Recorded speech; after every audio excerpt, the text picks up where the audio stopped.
हे महाराज श्री नमोस्तु नमोस्तु नमोस्तु।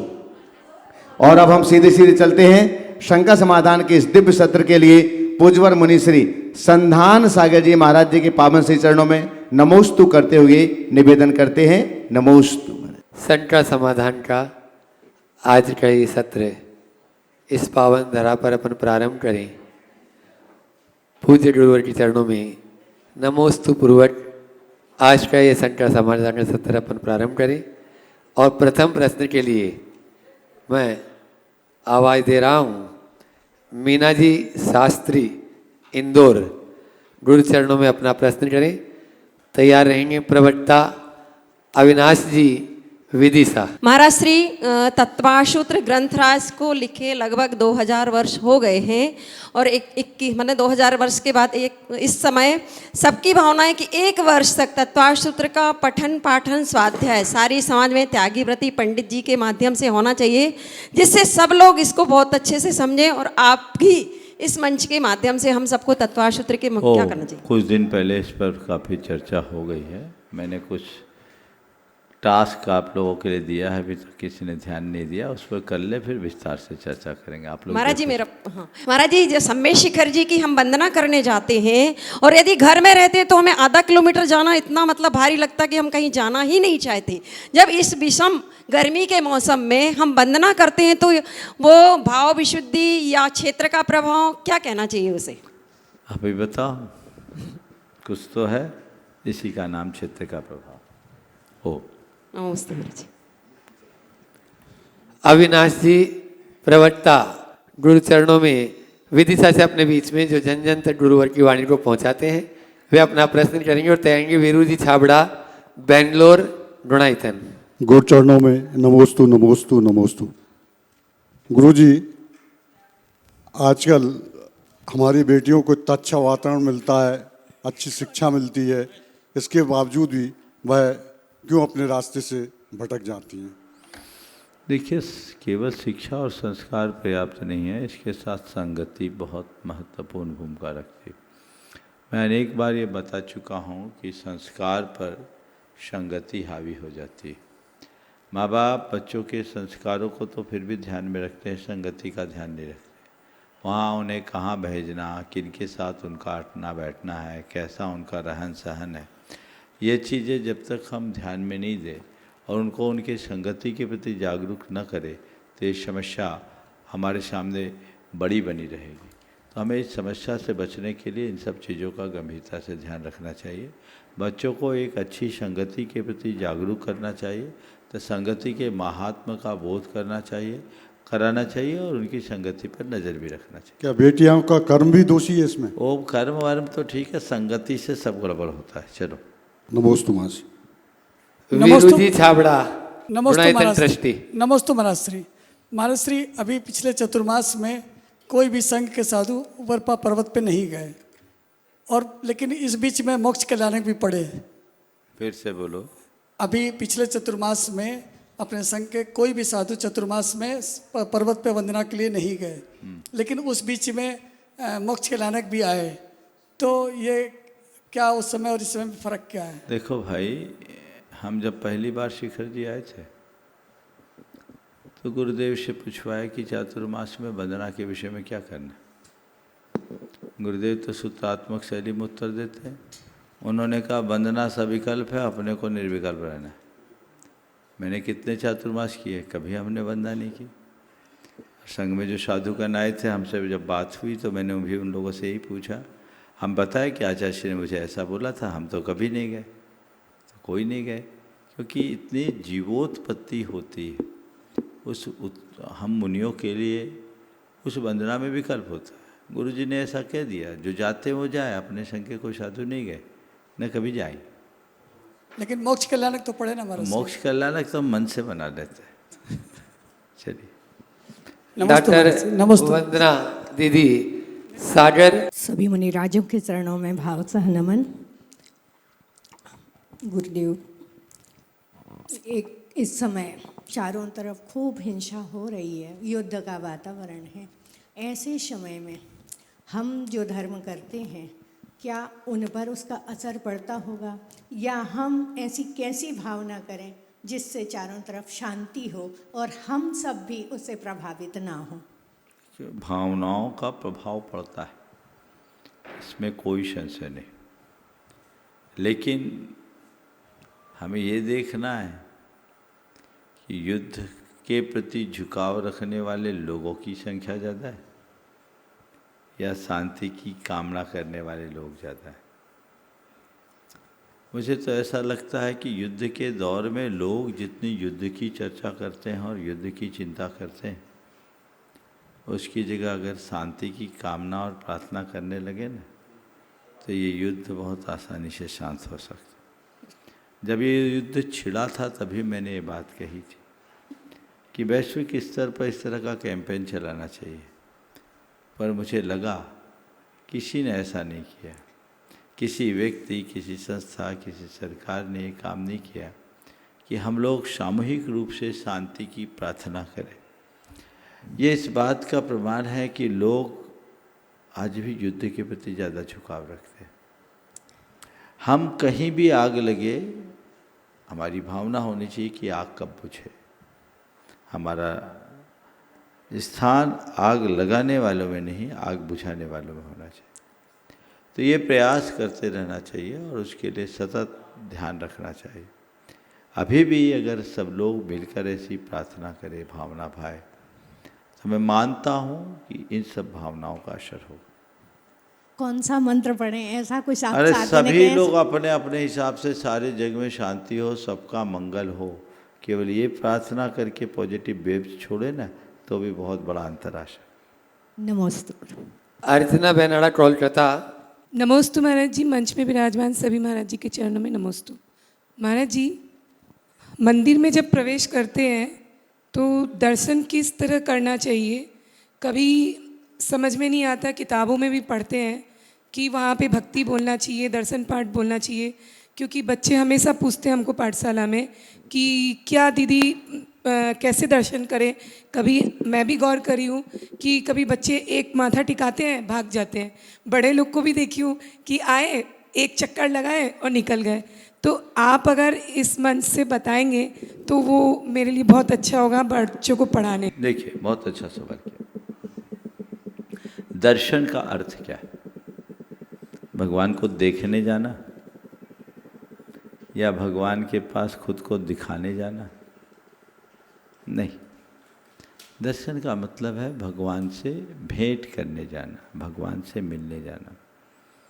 और भगवान से मिलने के लिए हमें अपनी भाव दशा वैसी बनानी चाहिए। तो सबसे पहले जब भी आप मंदिर जाएं, अपनी भाव दशा को बदलें, मन को अहो भाव से भरे। मन में ऐसा भाव आए कि मैं त्रिलोकी नाथ के दर्शन के लिए जा रहा हूँ,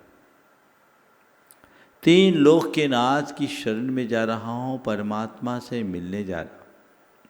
मन में खुशी, उमंग, उत्साह और उत्साह होना चाहिए।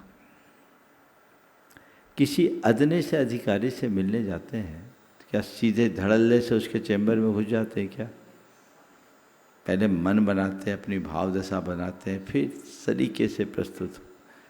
तो तीन लोक के सर्वोच्च अधिकारी के चरणों में जाएं और ऐसे ही घुस जाएं तो कोई लाभ नहीं हो। भाव दशा से भर कर जाइए। द्वार पर पहुंचते ही पहले, मंदिर से पहले जूते चप्पल उतारिए और जूते चप्पल उतारते समय मन में ये भाव जगाइए कि मेरे अंदर का सारा परिग्रह इन जूतों तक सीमित रहे, और जूते से कहो, हे जूता देव, जब तक मैं लौट कर ना आऊँ सारे परिग्रहों को तुम ही संभालना। और आज के संदर्भ में तो मैं कहूँगा कि सब मंदिरों में एक स्थान होना चाहिए जहाँ लोग अपने मोबाइल जमा कर सकें, और आप मोबाइल को जमा दे के भगवान के पास जाइए। आपका मोबाइल आपको भगवान से नहीं मिलने देता, इससे आप एक बड़े लाभ से वंचित हो जाते हैं। तो भगवान के चरणों में जाइए, मोबाइल को छोड़ दीजिए। कदाचित ये संभव नहीं है, मोबाइल को स्विच ऑफ या साइलेंट मोड में रख लीजिए, ताकि ये मोबाइल दर्शन करने तक आपको किसी भी प्रकार का व्यवधान न डाले। फिर मंदिर में प्रवेश करते समय 3 बार निश्चही निश्चही निश्चही का उच्चारण करें। इसका मतलब मेरे मन के, मेरे वचनों के और मेरे शरीर के नकारात्मकता बाहर निकले। 3 बार निश्चयी उच्चारण करने के बाद सामने देखें, भगवान की मूर्त दिखेगी और कहें ओम जय जय जय नमोस्तु नमोस्तु नमोस्तु। और नमोकार मंत्र चत्तारी दंडक तक बोले, नमो अर्हंतानम से लेकर चरतारी शरणम पवज्जामि तक, वहीं खड़े होकर दूर से। अगर घंटा हो तो घंटा बजाए, घंटे का नाद करके घंटे के नीचे रुके, भागे नहीं, उसकी ध्वनि को अपने मस्तिष्क में टकराने दें। घंटे का आकार ऐसा होता है, जब आप घंटा बजाते हैं तो उसकी जो ध्वनि होती है, उससे जो तरंगें उत्पन्न होती है, वो हमारे मस्तिष्क में अल्फ़ा वेव क्रिएट करती है, जो एक अलग प्रकार की आनंद की अनुभूति कराती। तो आप उससे भरिए और फिर मन को प्रसन्नता से भरिए, आगे बढ़िए। अपने हाथ का पुंज भगवान के चरणों में रखिए, बैठकर गवासन से नमस्कार कीजिए, पुनः खड़े होइए, फिर एक बार बैठ कर के नमस्कार कीजिए, 3 बार भगवान को प्रणाम कीजिए और 3 बार प्रणाम करने के बाद खड़े हो जाएं। आपको जो स्तुति विनती याद हो वो वहाँ दोहराएं और उसके उपरांत 3 प्रदक्षिण 9 बार नमोकार मंत्र पढ़े, 3 प्रदक्षिणा दे, ढोक दें और फिर आप दूसरी वेदी की ओर चले जाएं। अगर इस तरीके से आप मंदिर के दर्शन करेंगे तो आपको एक अलग आनंद अनुभूति हो। हर व्यक्ति को दर्शन करते समय कम से कम 3 मिनट तो देना चाहिए।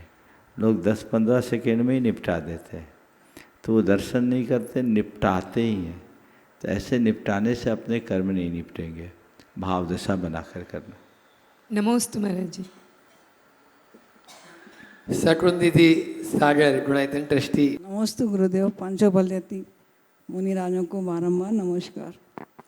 महाराज जी, जब हम रोज़ प्रतिक्रमण करते हैं तो चतुर्दशी को बड़ा प्रतिक्रमण क्यों करते हैं?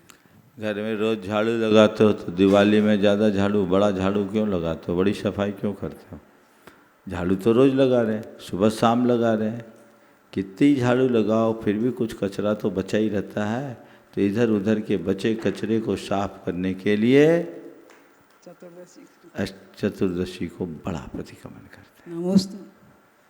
नमोस्तु। अहरनिष्ठ गुणायतन में अपनी जो सेवा दे रहे हैं निर्मल जी आगरा, गुरु चरणों में अपना प्रश्न करें और तैयार रहेंगे ब्रह्मचारिणी सरिता दीदी, बबीता दीदी, सिलवानी। नमोस्तु महाराज जी, नमोस्तु महाराज जी, नमोस्तु महाराज जी।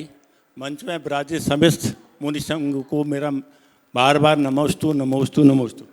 महाराज जी, मेरी एक जिज्ञासा है कि हम अपने वचन की प्रवृत्ति को, काय की प्रवृत्ति को तो रोक लेते हैं, पर मन की प्रवृत्ति को हम किस तरीके से रोकें?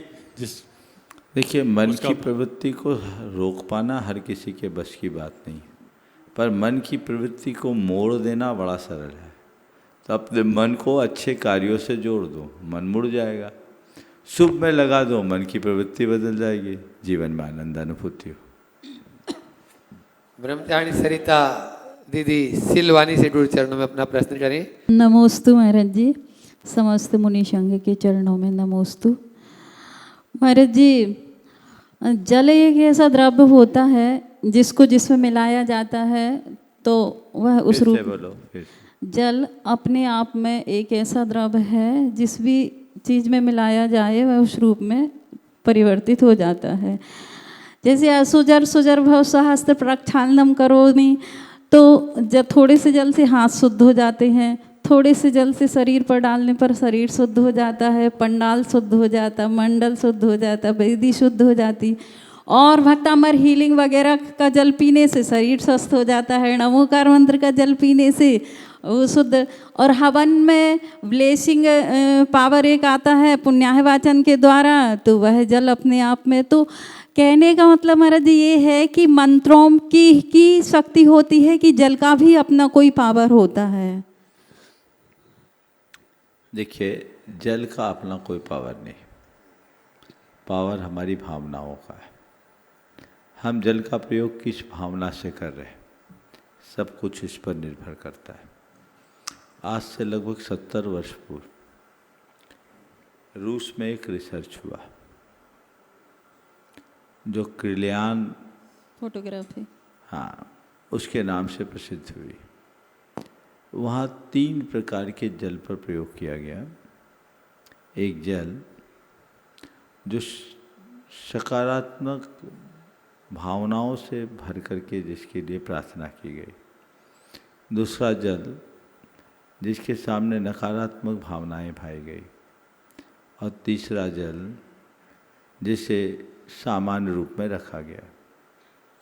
तीनों जल को जब वनस्पतियों पर सींचा गया तो जो सकारात्मक भावनाओं से भरे हुए व्यक्तियों के हाथ का जल था, उससे पौधे की ग्रोथ 200% बढ़ गई। जो नकारात्मक भावनाओं से भरे लोगों के हाथ का जल था, उनके पौधे, वो जल पौधों के लिए एसिड का काम कर गया और सामान्य जल का रिजल्ट सामान्य रहा। एक लंबे प्रयोग के बाद ये निष्कर्ष निकला, क्रिलियान फ्रीक्वेंसी के नाम से जाना जाता है, कि हमारी भावनाओं का प्रभाव पड़ता है। हर मनुष्य की जैसी भावना होती है उसका जल पर, अन्य चीज़ों पर भी। तो मंत्र को यदि हम भावना से भरकर जपते हैं तो उससे बहुत सारी चीज़ें प्रभावित होती है, उसका फल मिलता है, बशर्ते हमारे अंदर वैसी विशुद्धि हो और उस लेवल की फ्रीक्वेंसी को हम क्रिएट कर पाए। बिना श्रद्धा के मंत्र का कोई लाभ नहीं मिलता। सश्रद्धा जो मंत्र जपते हैं और सतत उसके प्रति जागरूक रहते हैं, उनको इसका लाभ मिलता है। हमें इस पर ध्यान देना चाहिए। अभी एक और निकला है, बुशारो इमोटो, जापान का एक वैज्ञानिक, जिन्होंने इमोटोलॉजी के नाम से एक सिद्धांत विकसित किया, उन्हें नोबेल प्राइज भी मिला। उसमें पानी पर प्रयोग किया। पानी को -100 डिग्री पर उसको जमाया गया, रवीकरण किया गया, बर्फ़ जैसा बनाया, और पानी को बोतल में रखा गया और उस बोतल पर लेबल लगाया, तुम देवदूत हो, मैं तुम्हें बहुत बहुत धन्यवाद देता हूँ। तुम मनहूस हो, मैं तुम्हें मार डालूँगा। किसी में पॉजिटिव, किसी में नेगेटिव। आप सुनकर आश्चर्य करेंगे, जब उस पानी को रवीकरण करके जमाया गया और बाद में उसका फोटोग्राफ लिया गया, तो जिसमें सकारात्मक बातें लिखी थी उसका प्रिंट ऐसा आया मानो खिले हुए फूल हो, और जिसमें नकारात्मक बातें लिखी थी उस पानी का फूल ऐसा निकला, पानी का चित्र ऐसा आया मानो कंकालों का ढेर। मैंने अनेक बार इस मंच से भी बताया, मेरे पास वो चित्र है भी। तो ये बात समझ में आई कि ये सब क्या है, ये हमारे भावनाओं का प्रभाव। तो चीज़ें वाइब्रेशन उत्पन्न करती है और एक दूसरे को प्रभावित करती है।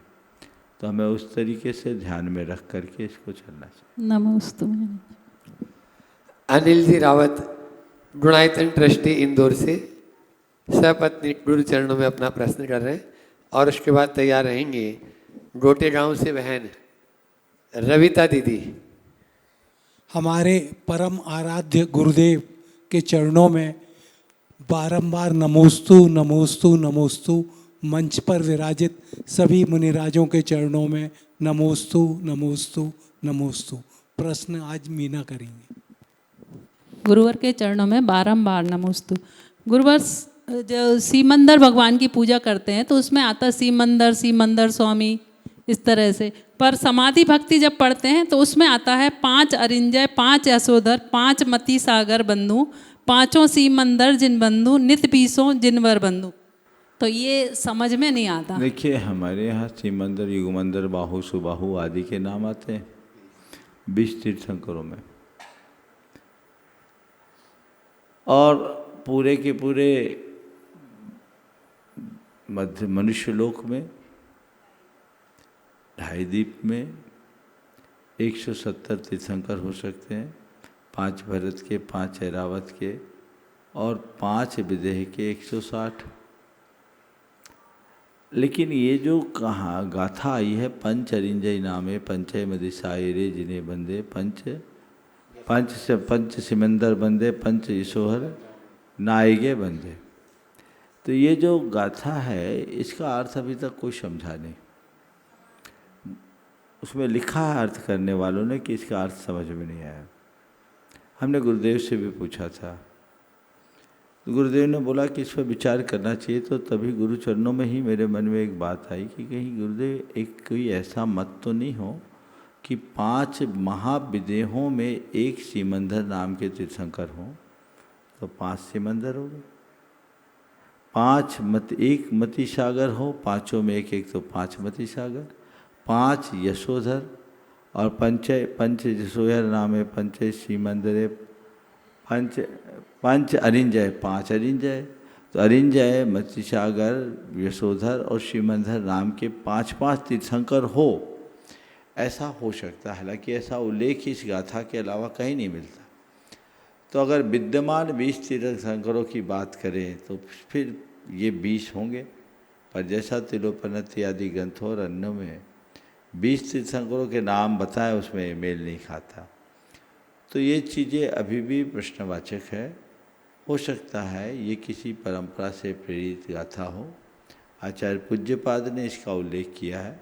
अब उन्होंने उल्लेख किया, हमें उतना ही स्वीकार कर लेना चाहिए, बाकी जो रहस्य है वो रहस्य है। नमोस्तु गुरुवर। गोटे गांव से रविता दीदी गुरु चरणों में अपना प्रश्न कर रहे हैं और तैयार रहेंगे पंडित सिद्धार्थ जी सतना सपत्निक।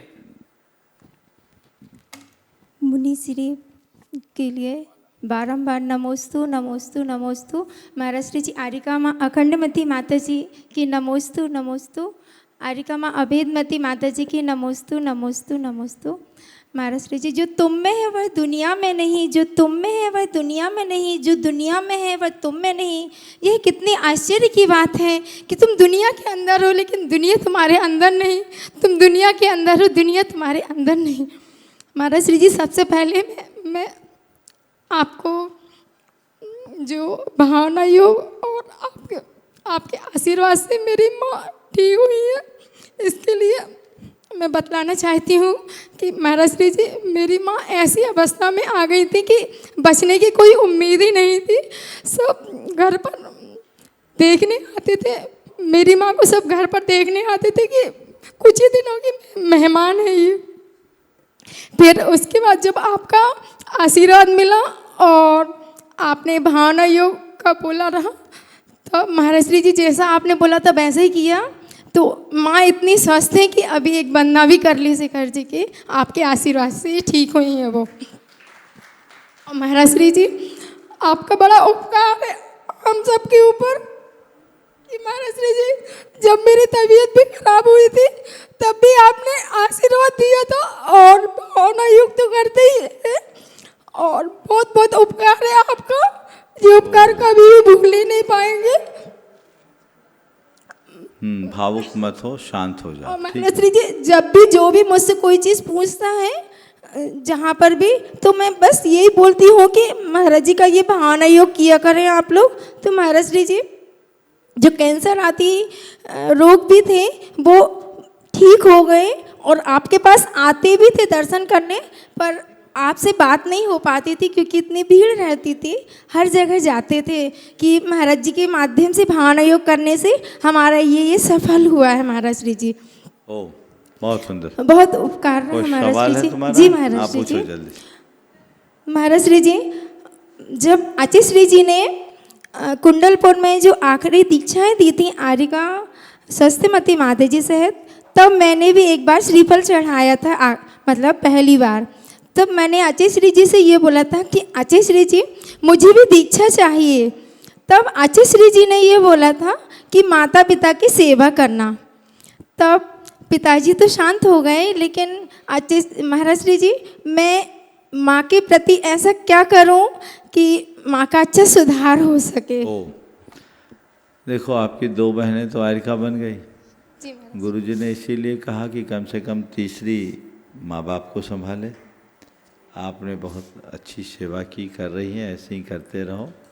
चिकित्सा के साथ साथ उनकी आध्यात्मिक चिकित्सा भी करो और उनके शरीर के प्रति जागरूक रहते हुए समाधि की तैयारी करो। बहुत बहुत आशीर्वाद। वेदवती माता जी का भी उपकार है महाराज श्री जी, बहुत बहुत आशीर्वाद आपने किया है। पंडित देश की ख्याति प्राप्त पंडित जगनमोहन पंडित सिद्धार्थ जी और गुणमाला जी सतना से अपने बीच में यहाँ पर उपस्थित हैं, लाभ ले रहे हैं, दे भी रहे हैं। तो वे अपना प्रश्न गुरु चरणों में करेंगे और उसके बाद तैयार रहेंगी चंद्रकला जी पाटनी रांची। परम पूज्य गुरुदेव के चरणों में साक्षात विराजमान पंच मुनिराजों के चरणों में कोटिशा वंदन। हे गुरुदेव, समूह शरण में स्तूपों की चर्चा आती है और अकृत्रिम जिन चैत्यालयों में भी स्तूपों की चर्चा आती है। ये स्तूप किस लिए बनाई जाती थी, क्या इनका स्वरूप है, क्या उद्देश्य था? वर्तमान में कहीं पर भी स्तूप देखने का प्रचलन दिखता नहीं जैन संप्रदाय में। अन्य संप्रदायों में तो बौद्ध आदि के कुछ पुराने स्तूप बने हुए हैं। तो हमारी ये शंका है कि ये जैसे सब की विवेचना होकर नंदीश्वर बन रहे हैं, वो बन रहे हैं, तो स्तूपों के लिए करीब कब ध्यान है? बहुत अच्छा सवाल आपने किया है और जो बात मेरे मन में है वही आपने प्रकट किया। स्तूपों की संरचना समोसरण में होती है और अकृत्रिम जिनालयों में भी होती है। स्तूपों में ऐसा वर्णन आता है कि उसमें अरहंत और सिद्धि की प्रतिमाएं होती। तो स्तूप एक विशेष संरचना है जिनमें भगवान की प्रतिमाएं भी हो और लोग उसमें विशेष प्रकार से पूजा कर पाए। तो पूजा अर्चा आराधना करने के लिए, ध्यान करने के लिए स्तूप बनाए जाते हैं। स्तूप के कई आकार है। वर्तमान में जो स्तूपों के हम लोग आकार देखते हैं, अर्धचंद्राकार, वो भी आकार है। अभी गुणायतन के उपक्रम में हमने 2 तरह से स्तूप बनवाए। समोसरण में अलग प्रकार का स्तूप बनाया और अकृत्रिम जिनालय के भी दर्शन करने का सौभाग्य आप लोगों को बहुत जल्दी मिलने वाला है। उस पर भी काम चल रहा है।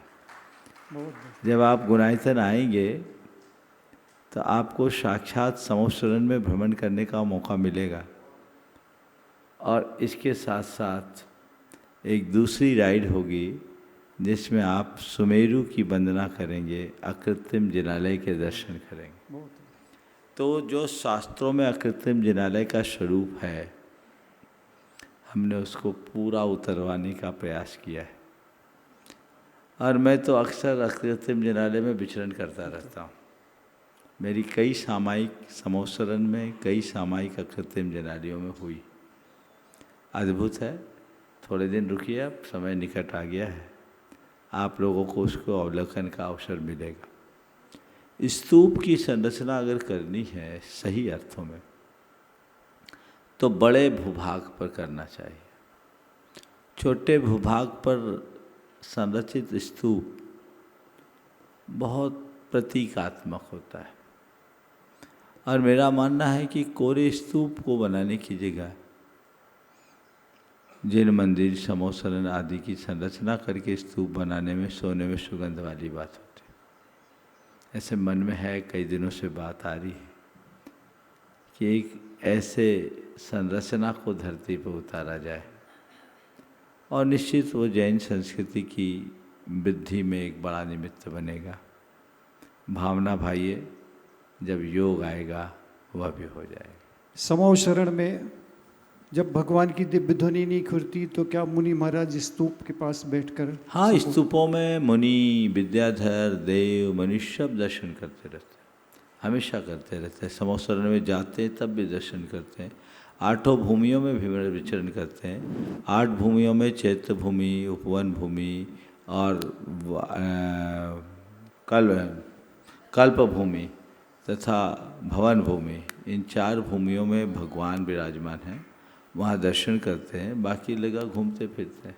मुनि महाराज के प्रवचन इत्यादि भी वही। हाँ, उपदेश आदि होते हैं। नमोस्तु गुरु। श्रीमती चंद्रकला जी पाटनी रांची, गुरु चरणों में अपना प्रश्न करें। मेरी तरफ से, जगत के सब्जियों की तरफ से गुरुदेव के चरणों में नमोस्तु, सभी मुनिराजों के चरणों में नमोस्तु।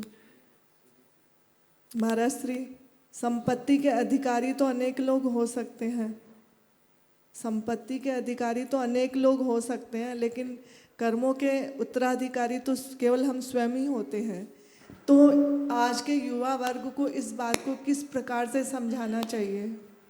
बहुत अच्छा सवाल आपने किया। संपत्ति के अधिकारी हर कोई हो सकते हैं और संपत्ति विरासत में दी जा सकती है, पर ये बात सत्य है, हम अपना पुण्य किसी को विरासत में नहीं दे सकते। आपने पूछा है कि आज के इस युवा वर्ग को ये बात कैसे समझाएं। अभी कुछ दिन पहले दिनेश जी पापड़ीवाल आए थे। जब मैं जयपुर में था, उनका बेटा जो अमेरिका रहता है, उसको जब वो लेकर मेरे पास आए, बातचीत हुई, तो बातचीत के क्रम में उन्होंने एक बड़ी बात कही। उन्होंने कहा, मेरे पास जो धन है, संपत्ति है, उसे यदि मैं चाहूँ तो तुम्हें दे सकता हूँ। मेरे पास जो धन है, संपत्ति है, उसे यदि मैं चाहूँ तो तुम्हें दे सकता हूँ, पर मेरा जो पुण्य है ना, वह मैं तुम्हें चाह कर भी नहीं दे सकता। मुझे सुनकर बहुत अच्छा लगा कि एक पिता अपने पुत्र को कितना अच्छा उपदेश दे रहा है। माँ बाप को चाहिए कि बच्चों को इस बात को गहराई से समझाए। हमारे जीवन की जो ग्रोथ है वो कहाँ से होती है, वास्तविक रूप से हमारे जीवन का मूल आधार क्या है, ये बात उनके हृदय में बैठनी चाहिए। और ये बात बैठे, पुण्य पाप का हमारे जीवन में स्थान कैसा है, हम अपने शुभ अशुभ कर्मों को किस भांति भोगते हैं, ये बात जब हम उन्हें बहुत मनोवैज्ञानिक और तार्किक ढंग से समझाएंगे तो बात उनके लिए सहज ग्राह्य हो और तभी वो धर्मोन्मुख हो भी पाएंगे। तो हमें आत्मबोध के साथ साथ उन्हें कर्म सिद्धांत का ज्ञान कराने का प्रयास करना चाहिए। यदि ऐसा होगा तो परिणाम सुनिश्चित अच्छा है। पूर्व लब्धि पायल जी सेठी हजारीबाग से। नमोस्तु महाराज जी, मेरा प्रश्न यह है कि हम ऐसा क्या करें जिससे हम जो भी कार्य शुरू करते हैं हम उसे डेफिनेटली समाप्त कर पाए। ऐसा क्या करें कि जो कार्य हम शुरू करते हैं उसको डेफिनेटली समाप्त करें। देखो, डिटरमाइंड हो जाओ, जो हमने काम किया है उसके प्रति डिटर्मिनेशन होना चाहिए और डिटर्मिनेशन के साथ डिवोशन होना चाहिए। हमने काम किया, आधे अधूरे मन से किया, काम अधूरा रहेगा। और हमने इस भाव से काम किया कि हमें ये काम करना ही है, तो काम पूरा होगा। काम करो मत, काम करने की ठानो। समझ गए? मन का संकल्प हमें सक्षम बनाता है। अभी जब गुणायतन के प्रोजेक्ट से मैं जुड़ा, मेरे संपर्क में बहुत लोग आए, क्योंकि उसमें बहुत मीडिया का काम और कुछ काम ऐसा जिसमें लोगों को कई कई रात जगना पड़ता था। तो मुझे एक बात सीखने को मिली। वो लोग कहते थे इस काम को करके ही दम लेंगे, ये काम करके ही दम लेंगे। तब से मैंने भी अपने एक क्रम बना लिया कि जिस दिन के लिए जो काम मैं निश्चित करता हूँ, सोने से पहले उसे पूरा करने की ही कोशिश करता हूँ, बल्कि कर ही लेता हूँ। तो काम आज का कल पर नहीं टलता। सबको ठानना सीखना चाहिए। ये आज काम करना है नहीं, ये काम आज करना ही है। नोट करो, ठानो। समझ गए? तो बिना डिटर्मिनेशन और डिवोशन के हम किसी भी कार्य को पूर्ण नहीं कर सकते, है ना? समझाना। पूर्व को पूछना है। नमोस्तु महाराज। मेरा प्रश्न यह है कि हमें लाइफ में कुछ अगर एक्स्ट्रा ऑर्डिनरी करना रहता है तो उसके लिए रास्ता भी हमें कुछ अलग ही करना पड़ता है। तो हम ऐसा क्या करें कि हम उसके लिए अपना नया रास्ता कुछ अपने से बना पाए? एक्स्ट्रा ऑर्डिनरी करना है तो एफर्ट भी एक्स्ट्रा ऑर्डिनरी करना होगा, और एक्स्ट्रा ऑर्डिनरी रास्ता से ही एक्स्ट्रा ऑर्डिनरी होता है। ये कथन पूरी तरह सही नहीं। एक्स्ट्रा ऑर्डिनरी वो बनते हैं निश्चित रूप से जो एक्स्ट्रा करते हैं, पर उसके लिए हमें अलग रास्ता चुनना करे ये कोई ज़रूरी नहीं है। रास्ता वही है, तरीका बदल दो। समझ गए? रास्ता वही है, तरीका बदलो। हर आदमी वही पढ़ाई करता है, वही डिग्री हासिल करता है, लेकिन एक व्यक्ति है जो आधे अधूरे मन से पढ़ता है, रिजल्ट एवरेज लाता है, और एक व्यक्ति है जो पूरी लगन से पढ़ता है, मेरिट में आता है। पढ़ाई का रास्ता तो दोनों का एक था, तरीका अलग अलग था। दो व्यक्ति बिजनेस करते हैं। एक व्यक्ति है जो बिजनेस के सारे ट्रिक को ध्यान में रखता है, सारे नॉर्म्स को फॉलो करता है, और सही समय पर सही निर्णय लेके आगे बढ़ता है। और एक व्यक्ति है जो बिजनेस तो कर रहा है लेकिन उसमें अस्थिरता है, समय पर निर्णय नहीं लेता, सही ट्रिक पर चलता नहीं, सही ट्रैक को नहीं अपनाता, सही व्यवहार नहीं करता। तो क्या दोनों के सक्सेस समान होंगे? नहीं। अलग रास्ता नहीं, सही तरीका अपनाओ। आज के युवा इसीलिए भटक रहे हैं।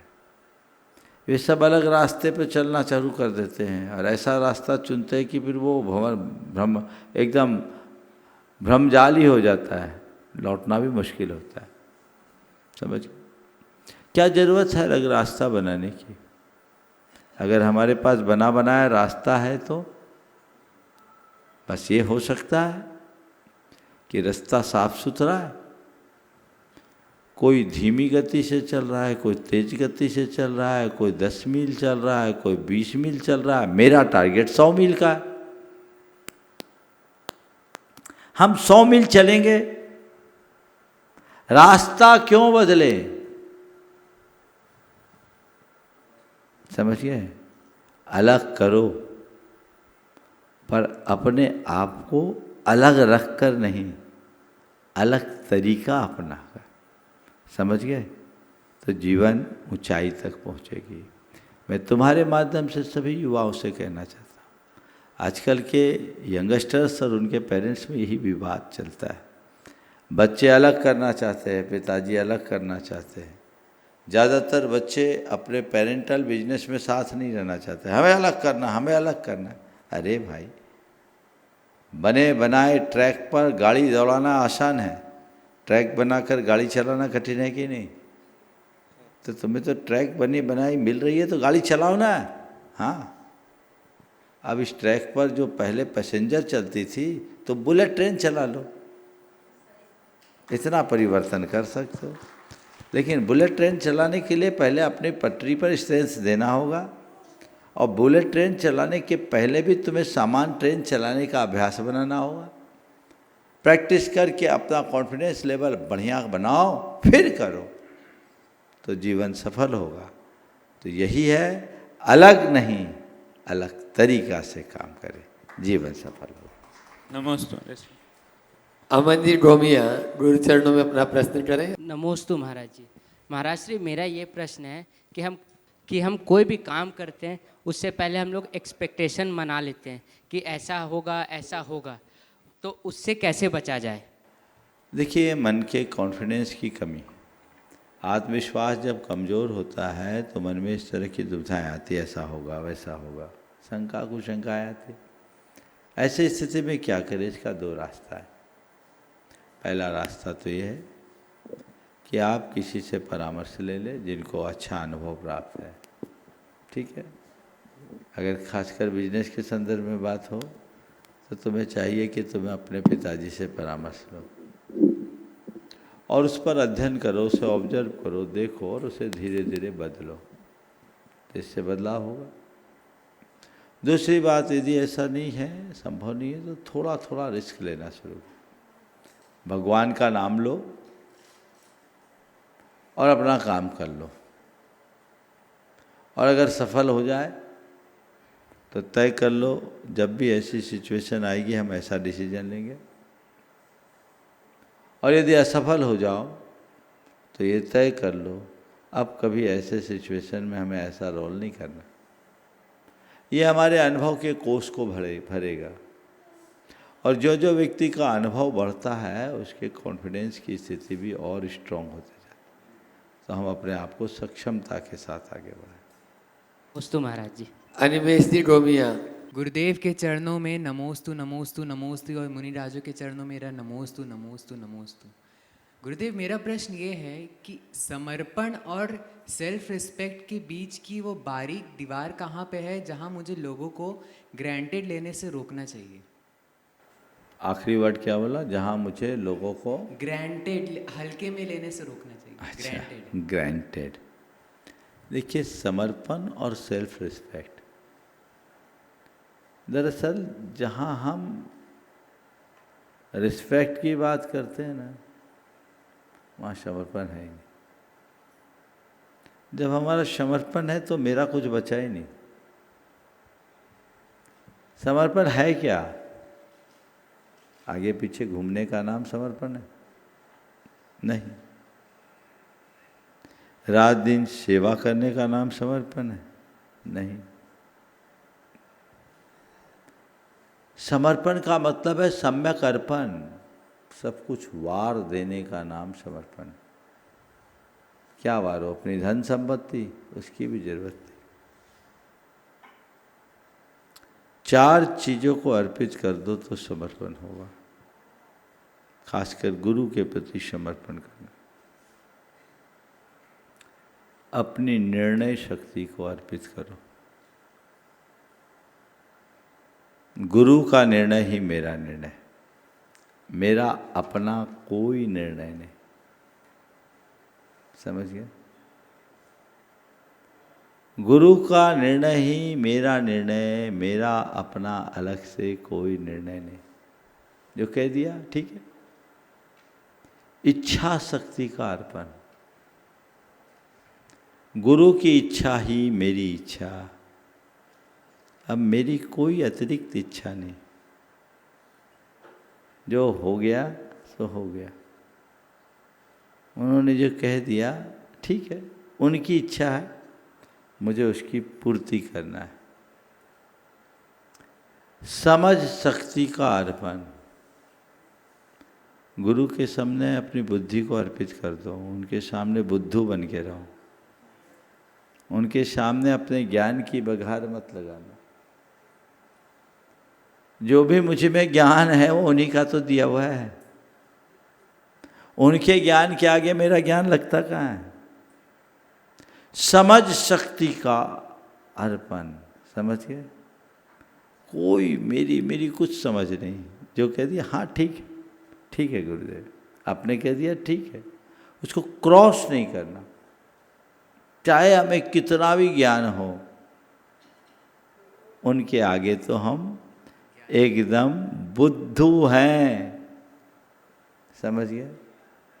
और चौथे नंबर पर है अपने सत्ता और अहंकार का अर्पण। कोई राजा महाराजा भी है तो गुरु के चरणों में जाते समय, हमारे देश में एक परंपरा थी कि राजा महाराजा अगर किसी संत के दर्शन के लिए जाते तो उनके आश्रम में प्रवेश करने के पूर्व अपना राज चिन्ह उतार करके जाते, क्योंकि मैं एक राजा की भांति आपके चरणों में नहीं आ रहा हूँ, मैं एक शिष्य और भक्त की भांति आपके चरणों में आ रहा हूँ। अपनी सत्ता, अपना स्वत्व, अपना अहंकार यदि हम साथ में रखते हैं तो समर्पण नहीं होगा, तो फिर सेल्फ रिस्पेक्ट कहाँ? अब हमारा कोई अलग से रिस्पेक्ट नहीं है, आपके रिस्पेक्ट में ही मेरा रिस्पेक्ट है। ये दृष्टिकोण अपने अंतरंग में विकसित करो, जीवन ऊंचाई तक जाएगा। नमोस्तु गुरुदेव, नमोस्तु। NL जैन साहब, जयपुर। मंचासीन सभी गुरुओं को सादर नमन, वंदन। महाराज श्री, मेरी जिज्ञासा चुनौतियों से संबंधित है। जीवन एक यात्रा चुनौतियों से भरी हुई है, और जब बात करते हैं चुनौतियों के बारे में तो चर्चा भी करते हैं, पढ़ा भी है, सुना भी है और सबसे भी सुनते भी हैं। लेकिन महाराज जी, मेरी एक प्रश्न को मैं लंबा न करके एक छोटे स्वरूप से पूछ रहा हूँ कि चुनौती व्यक्ति के सामना करने के लिए क्या क्षमता एक बुनियाद बन जाती है और सफलता उसको लेके आती है, या और भी कोई उसमें जो है ना समता बुनियाद बन जाती है? देखिए, चुनौतियों का सामना वही कर पाता है जिसमें समझ हो, सहन शक्ति हो, सकारात्मकता हो और क्षमता हो। तो वो चुनौती को उपलब्धि में परिवर्तित कर देता है। जिसमें समझ का अभाव हो, सहन शक्ति का अभाव हो, सकारात्मकता ना हो, क्षमता और धैर्य ना हो, तो वो तो अपनी उपलब्धियों को भी खो देता है। तो जीवन में जब भी कोई चैलेंज आए, आप उसमें अवसर खोजें। चुनौतियों में अवसर देखिए, उपलब्धियां होगी। और मैंने अपने जीवन में ऐसे कई बड़ी बड़ी चुनौतियों का सामना किया, और आज तक का अनुभव है कि मैंने हर चुनौती को एक उपलब्धि में परिवर्तित किया, और यही हमें करने का प्रयास करना चाहिए। ओम नमस्ते महाराज श्री। कर्तव्य को ही जो पूजा समझते हैं और प्रातःकाल उठते ही लग जाते हैं अपने कार्य में, ऐसे सुभाष जी CEO गुणायतन के सुभाष जी पूनम जी, जोरदार ताली बजा दीजिए इनके लिए। और वे अपना प्रश्न गुरु चरणों में अपनी बात कर रहे हैं, और उसके बाद में समय रहा तो मयंक की जयंती फिरोजाबाद से अपने बीच में। परम गुरुदेव के चरणों में शत नमन। मंच पर विराजमान सभी साधु परमेष्ठी के चरणों में शत नमन। गुरुदेव, आज एक बड़े दुखद समाचार के साथ यहाँ प्रस्तुत होना हुआ पड़ा। हमारे शिरोमणि संरक्षक, गुणायतन के शिरोमणि संरक्षक और व्रती श्रावक श्री प्रेमचंद जी, उनके चाचा जी का देहावसान कल सुबह हुआ, श्री नन्हेलाल जी देवरी वाले। और कल ऐसी कुछ ईश्वर की कुछ चाह थी कि कल शाम को ही उन्हीं के परिवार में दूसरी भी दुर्घटना हुई, जिसमें उनके ससुर साहब डॉक्टर शीलचंद जी मरकोनिया वाले, उनका भी देवलोक गमन हुआ। गुरुदेव, तो ऐसे दुख संतप्ति से परिवार को आपका आशीर्वचन मिले, इसी भावना के साथ ये प्रस्तुत। देखिए, आना जाना तो लगा हुआ है, एक दिन तो सबको जाना है। हम लोगों ने बचपन से ही ये बात जानी है, मरना सबको एक दिन अपनी अपनी बात।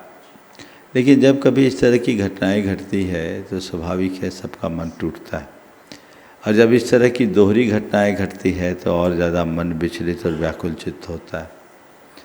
प्रेमचंद जी और मैं उनके पूरे परिवार को, एक तरफ प्रेमचंद जी, दूसरी तरफ संध्या जी, ये बड़े धार्मिक प्रवृत्ति के व्यक्ति यहाँ इसीलिए आए थे कि अभी तो हमको यहीं रहना है, पंचकलानक में भी भाग लेना।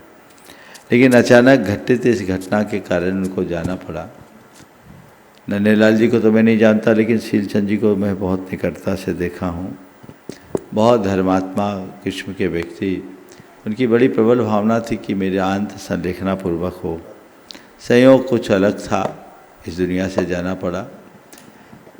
जो चले गए वो चले गए। हम ये भावना भाई कि वो जहाँ भी गए हैं जिनमत के अनुसार सम्यक की राह पर चले और अपने भाव का उद्धार करें। ऐसी घटनाओं से हम प्रेरणा लें, इन्हें शोक का निमित्त बनाने की जगह वैराग्य का निमित्त बनाएं, अपने जीवन की दिशा मोड़ने की कोशिश करें, जिससे अपने जीवन का पथ प्रशस्त किया जा सके और जीवन को बेहतर बनाया जा सके। ऐसा सत्प्रयास करें। पूरे परिवार को मेरा, दोनों परिवार के लिए बहुत बहुत आशीर्वाद। मैं इनकी जी फिरोजाबाद। नमोस्तु गुरुवर। गुरुवर, बड़े शहरों में अवसर अधिक होते हैं, परंतु जब कोई इकलौता बेटा अपने माता पिता के साथ भी रहना चाहता है तब वह दुविधा में पड़ जाता है। छोटे शहरों में अवसर सीमित होते हैं और बड़े शहरों पर जाने पर माता पिता से दूर होना पड़ता है। ऐसी स्थिति में कर्तव्य, करियर और परिवार इन तीनों के बीच संतुलन कैसे बनाया जाए? देखिए, अवसर केवल करियर नहीं है। माता पिता की सेवा को एक अवसर मान लो, सवाल ख़त्म हो जाएगा। समझ गए? मेरे लिए ज़्यादा बड़ा और ज़्यादा बेहतर अवसर है। अगर पैसा कमाना या प्रतिष्ठा पाना ही हमने जीवन के अवसर के रूप में देखा है तो ये दुविधा बनी रहेगी। और माता पिता की सेवा को अपने जीवन के लिए एक श्रेष्ठ अवसर के रूप में देखोगे, सारी दुविधाएं दूर होगी।